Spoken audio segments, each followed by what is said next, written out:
दूसरे लेना भाई,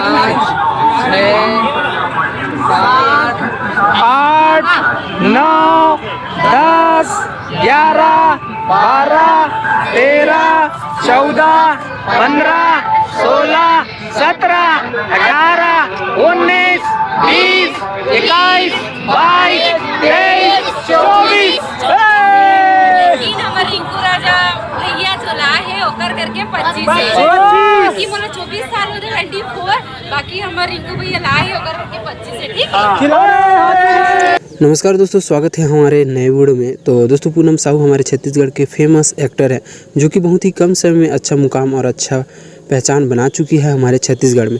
और दोस्तों, छत्तीसगढ़ के फेमस दबावल्लू सिंगर किशन सेन के साथ ये ज़्यादातर हमें एल्बम में दिखाई देती है।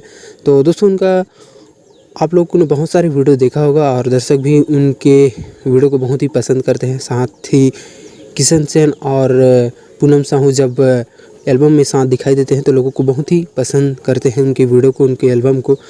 तो दोस्तों, पूनम साहू का बर्थडे था, तो आप लोग को बर्थडे का कुछ वीडियो आप लोग को प्ले करके दिखा रहे हैं। तो उम्मीद है दोस्तों यह वीडियो पसंद आएगा तो वीडियो को लाइक कर देना। चैनल पर पहली बार है तो चैनल को सब्सक्राइब जरूर कर लीजिएगा।